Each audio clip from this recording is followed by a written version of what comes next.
Programme time line सां गॾु आऊं आहियां असद मुमताज़। नाज़रीन, कराची जे शेरशाह वारे इलाइक़े में अॼु हिकु अफ़सोसनाक वाक़ियो थियो आहे। उहो अफ़सोसनाक वाक़ियो इन सेंस में बि आहे त नाले जे धमाको थियो आहे ऐं जंहिं करे 16 इंसानी जानियूं अजल जो शिकार थियो आहिनि। बम डिस्पोज़ल पंहिंजी इब्तिदाई रिपोर्ट में ॿुधायो आहे त सेवरेज में गैस ख़ारिज थियण जे करे इहो धमाको थियो आहे। ॿिए पासे असां ॾिसूं था पिया त सुई साउदर्न गैस कंपनी इहा दावा कई आहे त जंहिं जाइ ते धमाको थियो आहे उते सुई साउदर्न गैस कंपनी जी कंहिं क़िस्म जी का लाइन कोन्हे।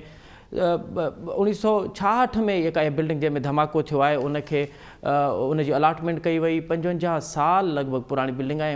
ऐं हिकिड़ी ख़बर इहा बि आहे त 7 डिसंबर ते गुज़िरियल ॾींहुं हिकु एंटी इंक्रोचमेंट सेल इन बिल्डिंग खे ड्राइण वई, पर के ड्राए छो न सघी। प्रोग्राम में इन ते बि ॻाल्हाईंदासीं। गॾोगॾु ॻाल्हाईंदासीं त कराची जूं केतिरियूं ई इमारतूं, केतिरियूं ई बिल्डिंग्स गंदनि नालनि ते अॼु बि मौजूदु आहिनि। एंटी इंक्रोचमेंट सेल छा पियो करे, सिंध हुकूमत छा पई करे, सिटी डिस्ट्रिक्ट गवर्नमेंट खे जेको एंटी इंक्रोचमेंट सेल आहे उहो केतिरो मुतहरिक आहे। प्रोग्राम में इन ते ॻाल्हाइबो। हिन असांखे प्रोग्राम में जॉइन कयो आहे जाम इकराम धारिज साहब, पाण सूबाई वज़ीर आहिनि सनत ऐं पैदावार जा। जाम साहब, पहिरियां त प्रोग्राम में ख़ुशि आमदीद।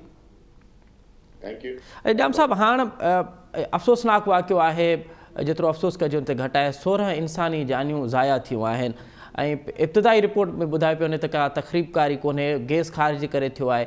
सवाल इहो आहे त हीअ के बिल्डिंग्स नालनि ते ठहियल आहिनि, अलॉटमेंट कीअं पई थियनि? हे एॾियूं वॾियूं बिल्डिंग्स आहिनि, अञा बि वॾी तमामु वॾी तादाद में बिल्डिंग्स आहिनि, हिननि खे अलॉटमेंट कीअं पई मिले ऐं सिंध हुकूमत इन हवाले सां छा पई करे? सभ खां पहिरियों मां अफ़सोस जो इज़हार कंदुमि उन ख़ानदाननि सां जंहिंजो जानी नुक़सानु थियो आहे ऐं उन्हनि जी मग़फ़िरत लाइ दुआ कंदुसि। ऐं उन खां अलावा जेके ज़ख़्मी आहिनि उन्हनि जी सिहतयाबी लाइ दुआ कंदुसि। ऐं मां सिंध हुकूमत जे तरफ़ां उन्हनि खे यकीन ॾियां थो त सिंध हुकूमत जेका बि थी सघी उन्हनि जी मदद कंदी ऐं उन्हनि सां गॾु आहे। अवां जो ॿियो सुवाल जेको आहे त सिंध हुकूमत छा पई करे ऐं इहो जेको मसइलो इशू आहे ख़ासि करे नालनि जो, तव्हांखे ॾिठो हूंदो त इन ते सुप्रीम कोर्ट बि नोटिस वरितो। इहे कई नाला आहिनि जिथे बिल्डिंगियूं ठही वियूं आहिनि, घर ठही विया आहिनि, काफ़ी इंक्रोचमेंट थी वई आहे। उहो किथे तव्हां ईअं न सम्झो त सिर्फ़ु हिकिड़ो को एंटी इंक्रोचमेंट इदारो वेंदो या उन्हनि खे हटाए सघे थो। इहा तमामु हिकिड़ी मास वॾी ड्राइव करणी पवंदी जंहिंमें हर इदारे खे शामिलु थियणो पवंदो ऐं उहे कुझु थिया बि आहिनि। पर पहिरियों सुवाल इहो अचे थो त जीअं तव्हां ख़बर आहे कोर्ट्स जो ऑर्डर आहे त इन्हनि खे एनक्रोचमेंट हटाइण खां पहिरियों उन्हनि जी रीसेटलमेंट कई वञे।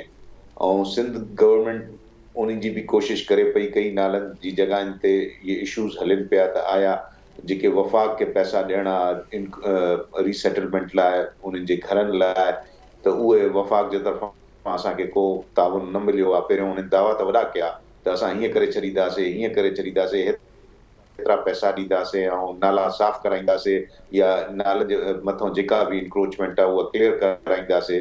पर बदकिस्मती सां उन्हनि जे तरफ़ां का असांखे पॉज़िटिव रिस्पॉन्स न मिलियो। हा, यकीनन हे तमामु वॾो हादसो थियो आहे जंहिंमें 15-16 जानियूं ज़ाया थी वियूं।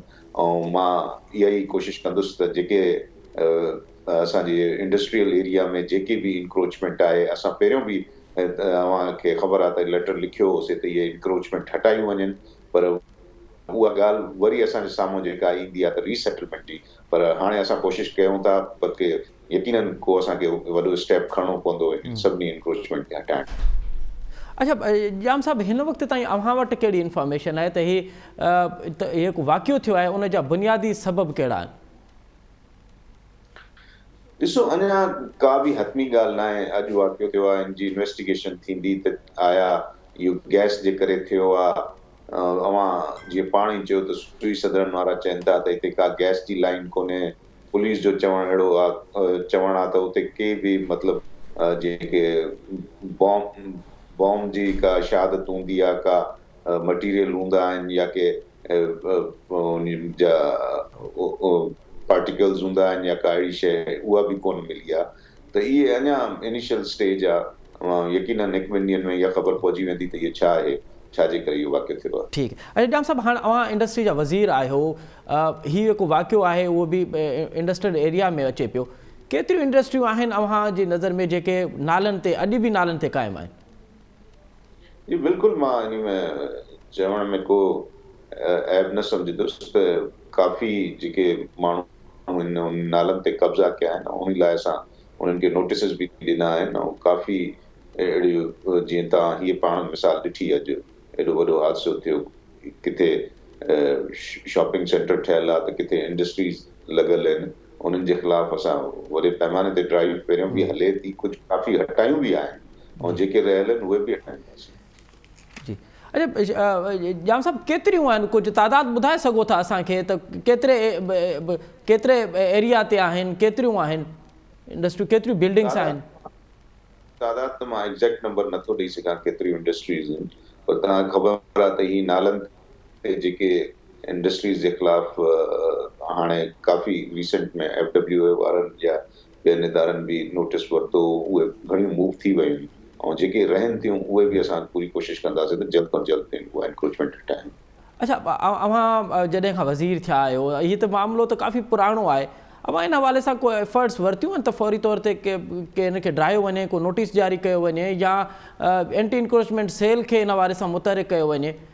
बिल्कुलु असां लिखियो आहे, असांजो लास्ट लेटर तव्हांखे ख़बर आहे दिसंबर में वियल आहे त इहे इंक्रोचमेंट्स हटायूं वञनि, पर मां अर्ज़ु कयां त इंक्रोचमेंट हटाइणु अॼुकल्ह वॾो मसइलो थी वियो आहे। अव्हांखे ख़बर आहे त माण्हू जेके उते वेठा आहिनि उहे पाण खे एज़ अ ह्यूमन शील्ड करे उन अॻियां अचनि था, उन सां कई नुक़सान बि थियनि था ऐं अव्हांखे ख़बर आहे कोर्ट्स जा बि इशू हूंदा आहिनि, उहे बि असांखे ॾिसणा हूंदा आहिनि। त उन सिलसिले में असांजी कोशिशि इहा हूंदी त जंहिं के बि इन्हनि ग़लति कमनि में मुलविस आहिनि, जिन इहे 1964 जी अलॉटमेंट आहे जंहिं कई आहे त उन्हनि खे बिल्कुलु काथे बि इंक्रोचमेंट हुजे, कराची में किथे बि सिंध में, त उन्हनि ख़िलाफ़ जिन इहे कम कया आहिनि बिल्कुलु उन्हनि ख़िलाफ़ एक्शन खणणो खपे ऐं जेका इंक्रोचमेंट आहे उन्हनि खे बि हटाइणु खपे, पर उन्हनि खे रीसेटल कयो वञे। अच्छा जाम साहब, हाँ हीअ कि बिल्डिंग्स ठहनि थियूं पियूं, नालनि ते बिल्डिंग्स ठहनि थियूं पियूं, उहो रातो राति त कोन थियूं ठहनि, 6 इमारत जूं बिल्डिंग्स आहिनि, इन्हनि खे अलॉटमेंट कीअं पई थी वञे? हीअ त वॾो प्रोसेस हूंदो आहे, उहो प्रोसेस भाई कीअं इन्हनि खे अलॉटमेंट थी वञे ऐं 6 इमारतुनि जूं बिल्डिंग्स आहिनि उहे ठहियूं पियूं आहिनि? ज़रूरु, बिल्कुलु तव्हांजी सही ॻाल्हि आहे त इन में के ज़रूरु के माण्हू मुलविस आहिनि, ईअं न आहे असांजा इदारा ई मुलविस हूंदा, इहे कीअं उनखे परमिशन ॾियनि था। तव्हां रिसेंटली ॾिठो हूंदो नस्ला टावर वारो वाक़ियो, जी, त उहो बिल्डिंग ठही आहे, उन खे ज़रूरु कंहिं परमिशन ॾिनी हूंदी न, त मक़सदु इहो हुजणु खपे त उन असांखे ॾिसणु खपे त उन वक़्तु कंहिं इनखे परमिशन ॾिनी आहे, केरु माण्हू इन में इन्वॉल्व आहिनि ऐं उन्हनि ते पहिरियों एक्शन खणणु खपे। अच्छा, उन्हनि ते त एक्शन वरी बि सिंध हुकूमत ते सुवाल हूंदो न, त सिंध हुकूमत इन हवाले सां एफर्ट्स करे, छाकाणि त इदारा अव्हां जा आहिनि, अव्हां जी हुकूमत आहे, सिंध हुकूमत खे कमु करणो। अच्छा जाम साहब, हाणे का रिहाइशी इमारत जी ॻाल्हि नथा कयूं, हिकु इंडस्ट्री जी का इमारत ठहे थी पई, त अव्हां सूबाई वज़ीर आहियो, अव्हां असांखे ॿुधायो त उन इमारत ठाहिण में कहिड़नि प्रोसेस मां गुज़रणो थो पए, पोइ उहा इमारत ठहे थी पई? ॾिसो, जीअं कराची में जेके इमारतूं ठहंदियूं आहिनि या जेके उन्हनि जो हिकु ई प्रोसेस हूंदो आहे, असांजो जेके साइट में ठहंदियूं आहिनि उन्हनि खे साइट डिपार्टमेंट परमिशन ॾींदो आहे, त ज़ाहिर आहे उन वक़्त में जिन इहे ग़लति कम कया आहिनि या जेके बि माण्हू ग़लति इन कमनि में मुलविस हूंदा उन्हनि ख़िलाफ़ असां एक्शन खणंदासीं। अव्हां जॾहिं कंहिं बि बिल्डिंग जी परमिशन ॾियो था पिया त उहो कहिड़े प्रोसेस मां गुज़रे थी पई, किथे किथे तव्हांजो चेक इन प्रोसेस वारो सिस्टम कीअं हूंदो आहे? ॾिसो, असांजो पंहिंजो डिपार्टमेंट आहे, उहो इंजीनियरिंग डिपार्टमेंट आहे, उहो अप्रूवल ॾींदो आहे, उहे जेके बि हुते बिल्डिंग ठहंदियूं आहिनि उन जी परमिशन ॾींदा आहिनि ऐं जेकॾहिं को नाले ते ॾिए थो या कंहिं ग़लति जाइ ते ॾिए थो त यकीनन उन में उन्हनि जी काथे बि ग़लती हूंदी त उन्हनि ते एक्शन थींदो। अच्छा, काफ़ी सारियूं बिल्डिंग्स अहिड़ियूं आहिनि जाम साहब जेके असांखे इतला आहिनि त के त ज़बून हाल में आहिनि, उन्हनि जी उमिरि पूरी थी चुकी आहे, के अहिड़ियूं इमारतूं आहिनि जेके अॼु बि जेके आहिनि उहे इलीगल बुनियादनि ते ठहनि थियूं पियूं, त अव्हां को इन हवाले सां को वॾे पैमाने ते को ऑपरेशन करणु वञो पिया?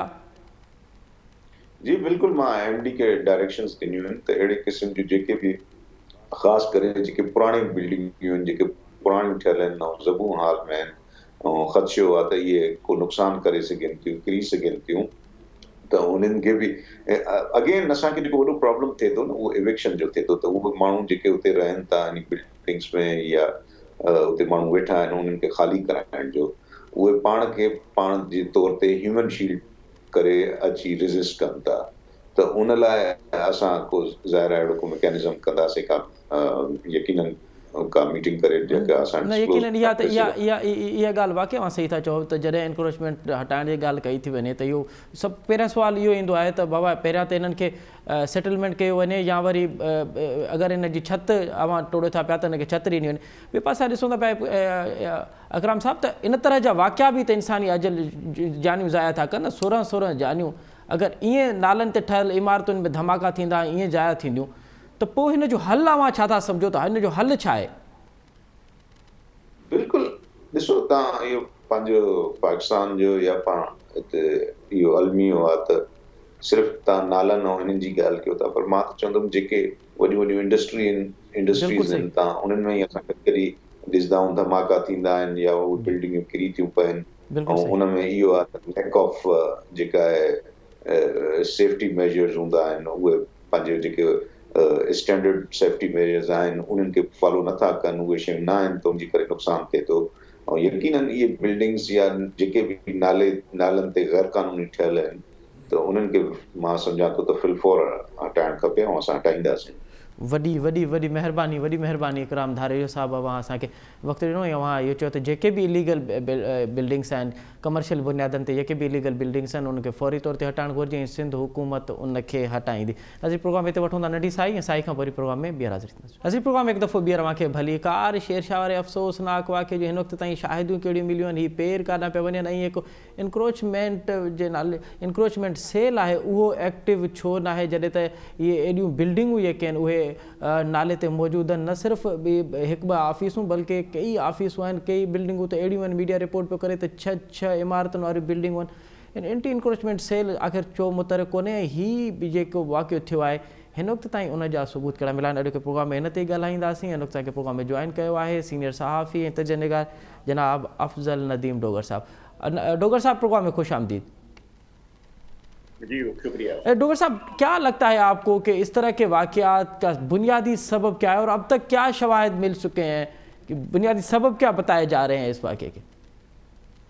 देखिए एक तो ये था कि फौरी तौर पे जो इन्वेस्टिगेशन स्टार्ट हुई थी या मैं समझता हूँ मौके पे जो सिचुएशन वाज़ेह हो रही थी कि ये इसमें दहशतगर्दी का अंसर जो है वो तो शामिल नहीं था जो हमें बताया गया। अच्छा। और दूसरा इसके अलावा जो आपने बताया वाकये के हवाले से ना कि ये कोई पहला वाकया तो है नहीं कराची में।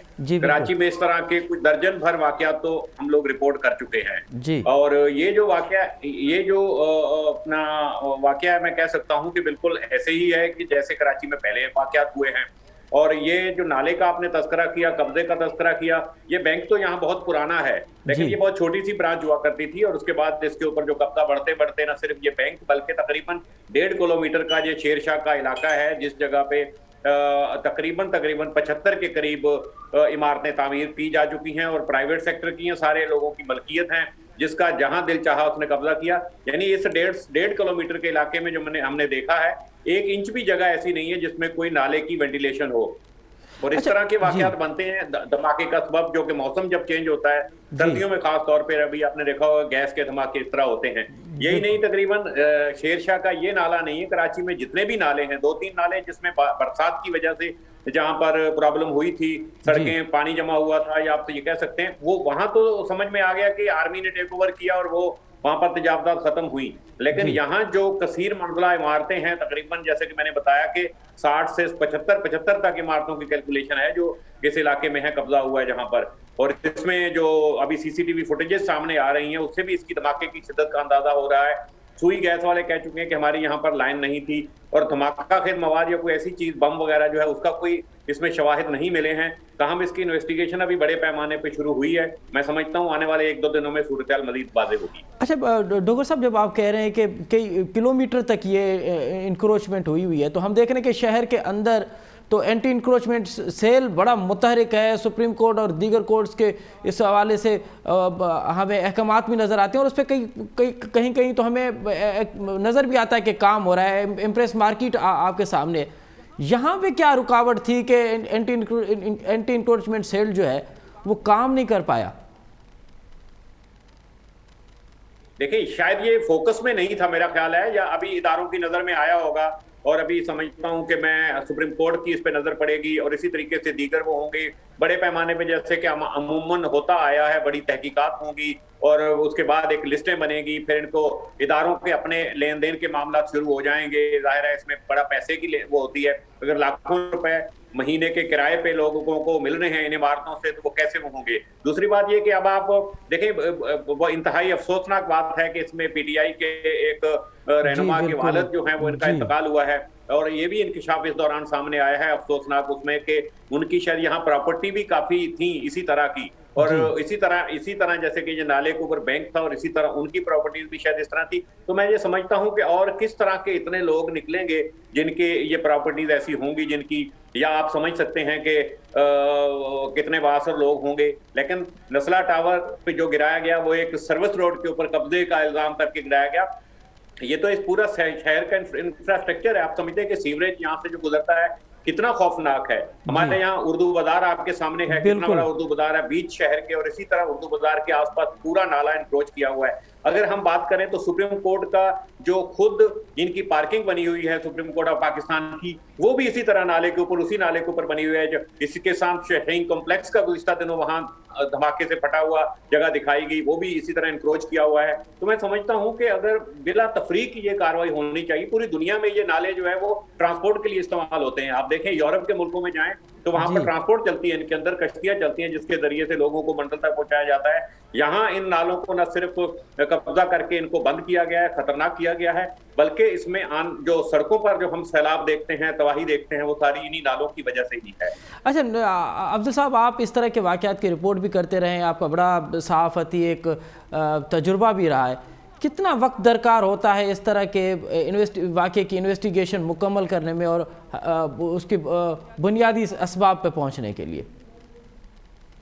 देखिए, मेरा ख्याल है ये इस वाक़े में तो अभी बम डिस्पोजल स्क्वाड ने भी रिपोर्ट दे दी है, सुइस सदर्न गैस कंपनी ने रिपोर्ट दे दी है, बाकी हॉस्पिटल में जो डॉक्टर्स ने जिन्होंने पोस्टमार्टम किया डेड बॉडीज का या जख्मियों का जिन्होंने ट्रीटमेंट किया, उन्होंने भी रिपोर्ट दे दी है कि ये कोई धमाका खेज मवाद नहीं था इसमें, और ना ही कोई गैस या केमिकल कोई चीज थी, और सिंपली ये जो डैमेजेस हुई हैं इनकी, या लोग जख्मी हुए हैं या जो हलाक हुए हैं या जांबाक हुए हैं जो लोग, उनके ऊपर मलबा गिरा है और उनको चोटें इस तरह की आई हैं। तो इससे 100% एक बात तो क्लियर हो गई है कि इसमें जो अमवात हुई हैं, तहकीकात हुई हैं, वो धमाका और गैस की वजह से हुई हैं, जो कि कुदरती गैस जमा हुई थी वहां पर। तब इसमें अमल आ जाता है कि उन लोगों के ऊपर कार्रवाई होनी चाहिए जिन्होंने ये इंक्रोचमेंट की थी। मेरा ख्याल है जो मुकदमा दर्ज होगा या गिरफ्तारियां होंगी या कार्रवाई होगी वो इसी टाइप की होगी कि जिनकी ये प्रॉपर्टी थी, जिन्होंने गैर कानूनी तौर पर कब्जा किया था, जिन्होंने रेंटल की थी और वो वजह बनी लोगों की अमवात की, तो इस टाइप की शायद तहकीकात और मुकदमा होगा। आगे तो आप समझते हैं कि तहकीकात में फिर कमेटियां बनती हैं और वो आगे और फैलती हैं, पुलिस के लिए एक रास्ता अलग खुल जाएगा इस तरह की तामीरात में। तो देखें, वक्त के साथ साथ खुदा ना करे एक और सानिया इस तरह का हो जाता है तो उसके बाद फिर नए सिरे से ये सारा कुछ होता है। बहुत बहुत शुक्रिया, बहुत शुक्रिया, बहुत शुक्रिया अफजल नदीम डोगर साहब, आपने हमें वक्त दिया और आपने बड़ा तफसीली इस वाक़े पे भी बात की और इसके असबाब पे भी बात की कि इस तरह के वाक़यात, ये कोई पहला वाक़या नहीं है जहाँ कराची में है। अक्सर नालों पे इस तरह के वाक़यात होते हैं और एंटी इंक्रोचमेंट सेल को पता नहीं क्यों ये नज़र नहीं आया। नाज़रीन, इतने वठो नंढी साई खां पोइ प्रोग्राम में ॿीहर हाज़िर थींदा। नाज़रीन, प्रोग्राम एक दफ़ो ॿीहर अव्हांखे भलीकार। सुभाणे इस्लामाबाद में पाकिस्तान की मेज़बानी हेठि OIC जे पढ़ी वज़ीरनि जो इजलास थींदो ऐं उन इजलास में अफ़गानिस्तान, ख़ासि करे अफ़गानिस्तान जे बारे में सोचियो वेंदो ऐं अफ़गानिस्तान जे मामलनि ते, अफ़गानिस्तान जे हालातुनि ते पूरी दुनिया खे मुतवजा कयो वेंदो त हिन वक़्तु जेके अफ़गानिस्तान जा मसइला आहिनि, अगरि उनखे जल्दी ऐं तकड़े बुनियादनि ते एड्रेस न कयो वियो त अफ़गानिस्तान में तमामु वॾो इंसानी बहरान जनम वठी सघे थो पियो। अफ़गानिस्तान जी माशी सूरत हाल इंतिहाई बदतर आहे। अमेरिका ऐं ॿी दुनिया जेका अगरि जेकॾहिं उन ते जेके पाबंदियूं आहिनि उहे नथा हटाइनि त पोइ ईंदड़ ॾींहंनि में अफ़गानिस्तान जा हालात वधीक बदतर थींदा, ऐं अगरि अफ़गानिस्तान जा हालात वधीक बदतर थिया त पोइ हिन ख़िते में यकीनन उनजो असरु थींदो। पाकिस्तान उनजो परॾेही मुल्क आहे, इन करे पाकिस्तान कोशिशि पियो करे त अफ़गानिस्तान जे मामले खे जल्द खां जल्द एड्रेस कयो वञे। अॼु के प्रोग्राम में इन ते ॻाल्हाईंदासीं त OIC में के उम्मीदूं आहिनि ऐं के ख़दशा, हिकु त उम्मीदूं ऐं ॿियो ख़दशा कहिड़ा आहिनि, छा OIC जे इजलास को नतीजा खे साबित थींदो। प्रोग्राम जे हिन हिसे में इन ते ॻाल्हाइबो ऐं गॾोगॾु ॻाल्हाइबो त जनीवा में ईरान बाबति बि हिकिड़ो इजलास थिए पियो, हिकिड़ी मीटिंग थिए पई, उन में छा थींदो। इन प्रोग्राम जे हिन हिसे में उन ते बि ॻाल्हाइबो। हिन असांखे प्रोग्राम में जॉइन कयो आहे अॻूणे सफ़ीर ऐं आलमी मामलनि ते इंतिहाई गहरी नज़र रखंदड़ जनाब GR बलोच साहब। GR बलोच साहब, प्रोग्राम में ख़ुशि आमदीद। थैंक यू साईं, थैंक यू। GR बलोच साहब, अगरि हितां शुरूआत कयूं त सुभाणे तमामु अहम इजलास पियो थिए इस्लामाबाद में, पाकिस्तान जी मेज़बानी हेठि OIC जो परॾेही वज़ीरनि जो इजलास आहे, उम्मीदूं कहिड़ियूं आहिनि ऐं ख़दशा कहिड़ा आहिनि? बिस्मिल्लाहिर्रहमानिर्रहीम। सभ खां वॾी ॻाल्हि इहा आहे त आई थिंक ही OIC जी मीटिंग जेका 17 सालनि खां पोइ पाकिस्तान उनजी महिमान नवाज़ी करे पियो थो, हिकिड़ी वॾी ब्रेक थ्रू आहे पाकिस्तान जे हवाले सां, उनजो कलीदी किरदारु रहियो आहे अफ़गानिस्तान जे नाते सां, ऐं हिकु लिहाज़ सां इहा हिकिड़ी आलमी इन जी रिकग्निशन आहे त पाकिस्तान हिकिड़ो वॾो मेजर स्टेक होल्डर आहे ऐं उनजो हिकिड़ो वॾो लीड रोल आहे अफ़गानिस्तान जी सिचुएशन में, नंबर 1। नंबर 2, इहा उम्मीद हाणे थी आहे त हाणे अफ़गानिस्तान खे इहो कंसेंसस थी वियो आहे इंटरनेशनली। असां सभिनी खे ख़बर आहे त हिन OIC मीटिंग में न सिर्फ़ु OIC जा मेंबर्स आहिनि, लेकिन उन में तमामु ॿिया ग्रुपिंग जेके आहिनि, G5 बि आहे, 3 जेके हुआ रशिया, चाइना, ऑलमोस्ट जेतिरा बि पावर आहिनि दुनिया जा उहे आहिनि, UN आहे, त almost the entire world is now उते इस्लामाबाद ते आयल आहे ऐं उहा हिकु जेको आहे सो अफ़गानिस्तान खे डिस्कस करे पई थी। ऐं इन मां इहो लॻे थो पियो त दुनिया इन ॻाल्हि ते कन्विंस थी आहे जंहिंखे पाकिस्तान पे लीड कयो त अफ़गानिस्तान खे आइसोलेट नथो करे सघिजे, अकेलो नथो छॾे सघिजे ॿिनि टिनि ॻाल्हियुनि जे करे। हिकु त इंटरनली जेको ह्यूमैनिटेरियन क्राइसिस अची सघे थो पियो उहो तमामु भवाइतो आहे, नंबर 1। नंबर 2, लेकिन असां तालिबान जी इन हुकूमत खे कमज़ोर थियणु ॾिनो त ऐं उनजी रिट खे हेल्प करण में उनखे हेल्प न कई त पंहिंजी रिट वधाए सघे, त जेके नॉन स्टेट एक्टर्स आहिनि वरी हिकिड़ो वॾो ख़तरो दुनिया जे अमन खे ऐं अफ़गानिस्तान जे अमन खे ओवरऑल जेका से ख़तरो बणिजी सघनि था। So I think there is this consensus. ऐं ॿियो जेका उम्मीदूं इहे आहिनि त उम्मीद आहे त हाणे जंहिंमें सऊदी अरब जहिड़ा जेके कंट्रीज़ आहिनि, ऐं सऊदी अरब जहां पाण ॾिठो त चेयरमैन आहे इन मीटिंग जो, त मां लॻे ईअं थो त सऊदीज़ बि के हद ताईं तयार आहिनि त अफ़गानिस्तान जी का माली मदद कई वञे ऐं अफ़गानिस्तान जे माण्हुनि जे लाइ ऐं हुकूमत जे लाइ का सहूलियत पैदा कई वञे। अच्छा जी आर भलो साहब, हाणे जीअं अवां बि ॿुधायो ऐं पाकिस्तान जी बि कोशिशि आहे त पूरी दुनिया खे मुतवजा कयो वञे, पूरी दुनिया खे अट्रैक्ट कयो वञे त अफ़गानिस्तान जे मसइले खे इंतिहाई गहरी ऐं इंतिहाई संजीदे हालातुनि में ॾिठो वञे, इंतिहाई उन जा जेके मसइला आहिनि उनखे हल कढियो वञे। दर हक़ीक़त असां चवणु था चाहियूं त अमेरिका जेको आहे उन हवाले सां पंहिंजो को ब्रेक थ्रू करे, पर अमेरिका असांखे साॻी वक़्त ते असां ॾिसूं था पिया, हिकु तरफ़ त अमेरिका अफ़गानिस्तान हुकूमत खे क़बूल करण तयारु कोन्हे, ॿिए पासे हू उन्हनि सां ॻाल्हियूं बि करे पियो, मुज़ाकरात बि करे पियो, त अमेरिका जो जेको इहो ड्यूल रवैयो आहे इनखे अव्हां कीअं था ॾिसो? ॾिसो, अमेरिका हिकिड़ो सुपर पावर आहे, हू हिकिड़ो ज़ख़्मी शींहुं आहे हिकु लिहाज़ सां अफ़गानिस्तान जे हवाले सां। हुन 20 सालनि जी सभ खां डिघी जंग जेका असां लड़ी आहे, हज़ारे जेके असे हिन जा तक़रीबन 3000 सोल्जर्स जेके आहिनि से हिन जो मौत जो शिकार थिया आहिनि, हज़ारे जेके आहिनि से ज़ख़्मी थिया आहिनि, मफ़लूज आहिनि अञा ताईं, साइकोलॉजिकली मरीज़ आहिनि, ऐं सभ खां वॾी ॻाल्हि आहे जंहिं तरह सां विड्रॉल थियो आहे त उनजे स्टेटस खे, उनजे स्टेचर खे एज़ अ सुपर पावर वॾो धकु लॻो आहे। लिहाज़ा इन ॻाल्हि खे विसारणु न घुरिजे त हिकिड़ो ज़ख़्मी शींहुं आहे हिकु लिहाज़ सां, लेकिन उनजे बावजूद बि ही OIC जी जेका आहे मीटिंग, इन में बि यकीनी ॻाल्हि आहे ऐं जो इन जो अचणु अमेरिका जो ऐं ॿियनि हुकूमतनि जो हिते अचणु, वेस्टर्न पावर जो अचणु, जंहिंमें जर्मनी बि शामिल आहे, जापान बि शामिल आहे, जेके US जा अलाइज़ आहिनि, लॻे थो त US जी इनखे आशीर्वाद हासिल आहे ऐं अमेरिका इन ॻाल्हि ते हाणे थियो आहे तयार त अफ़गानिस्तान खे अकेलो नथो छॾे सघिजे ऐं दैट अफ़गानिस्तान जे माण्हुनि खे बि इन रहमो करम ते नथो छॾे सघिजे। जेका हालत आहे यकीनी जी हालत आहे। भलो साहब, जॾहिं अव्हां चओ था पिया त आशीर्वाद अव्हांखे लॻे थो पियो त US जो आशीर्वाद आहे, त हिनजो इहो पोइ सम्झिजे त हाणे बर्फ़ पिघलणु शुरू थी आहे?